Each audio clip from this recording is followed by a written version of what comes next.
Peter Hitchens.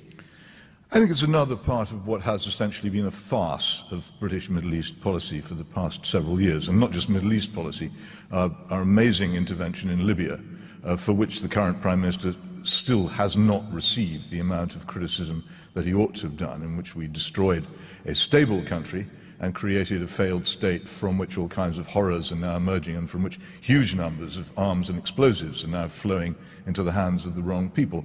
That was wrong action number one. Wrong action number two was the intervention of the entire West, not just us, to destabilize the Syrian government, and which we succeeded in doing, turning that country into a state of civil war and turning millions of people from reasonably contented human beings into refugees and corpses, an amazing act of stupidity. And underlying it all, the still remaining question of the Iraq war, which began all this and which is the reason for the creation of what I'm told we have to call the so-called Islamic State.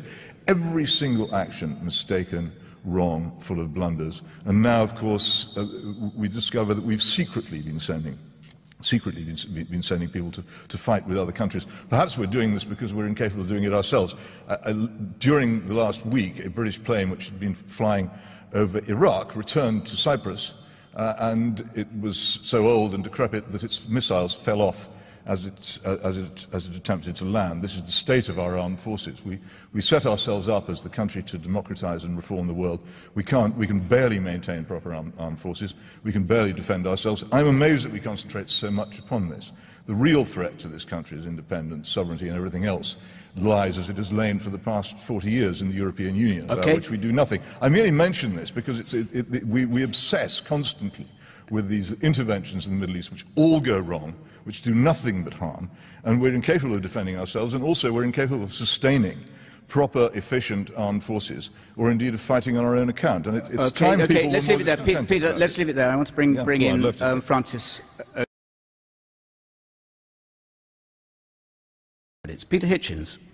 Well, it's not really for me to justify. It's not my policy. I think it's always difficult when you're trying to reform, as the government claimed to be doing, a welfare system, to withdraw anything. And if you do so, you'll always be told that after a certain date, certain people won't get something. The question really is whether it's a particularly sensible policy for us to have a two-child policy, which it seems to me to be to have an aspect of meanness about it. That doesn't appeal to me. I don't really believe that this government has any serious plans for austerity or economic or welfare reform. It's posing, and I sometimes think it picks these things precisely because it wants the left wing to shout it and say how wicked you are, so that it will look as if it's doing more than it is.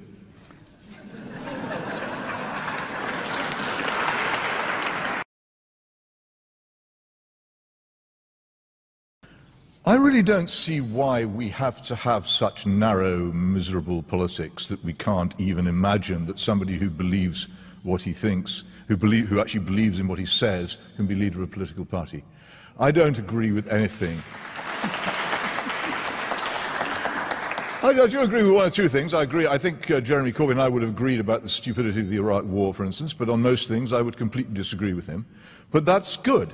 That is the kind of society we are, one in which opponents take each other on in civilized debate, treating each other as human beings while trying to destroy the other's ideas with logic and facts.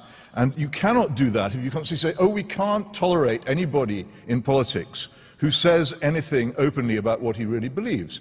I think Jeremy Corbyn is somebody who knows what he fights for and loves what he knows. I disagree with it. I think he should be allowed to do so. I think it's time we had in this country parties which were open about what it was they believed. For many years we had a Labour Party pretending to be right-wing while in fact being fanatically left-wing and getting away with it. We now have a Conservative Party, which I think now should be called the so-called Conservative Party, because it is neither Conservative nor a party, which pretends to be conservative while in fact being left-wing. I mean, the Prime Minister this week came out with a speech about equality between men and women, which could have been made by the leaders of East Germany in 1980.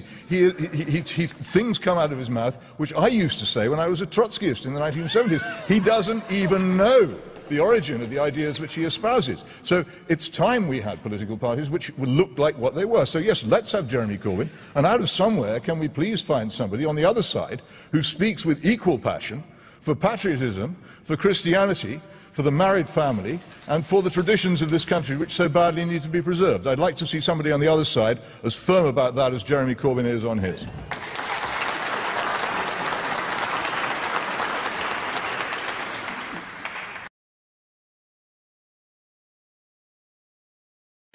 I was a Labour correspondent in the 1980s when the trade unions were immensely stronger than they are now, and I can remember all the struggles over Norman Tebbett's trade union legislation, which had to fight its way through an awful lot of opposition, and which was carefully designed to try and restrain stupid strikes and to introduce democracy into both the trade unions and into the calling of strikes, and it was remarkably successful.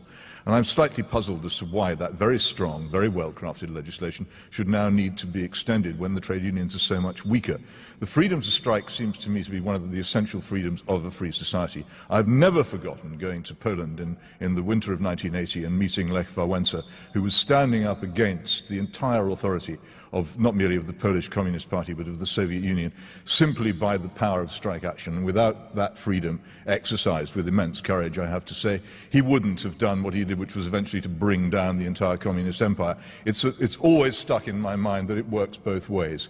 We should be very, very careful about too much restriction on freedom, especially as it seems to me to be now, it may be being done in the way in which the so-called Conservative Party likes to do, to make itself look like something that it isn't, to be a crowd-pleasing action that looks as if it's tough when in fact it's really grandstanding. And I'm not terribly impressed, and I don't think that we should necessarily be enthusiastic about this. And there do seem to be, as Francis O'Grady has rightly pointed out, some interesting civil liberties implications in aspects of the bill, which I think anybody who is concerned about the liberties of the British subject should be worried by. So I don't think it's as simple as let's back the strikers.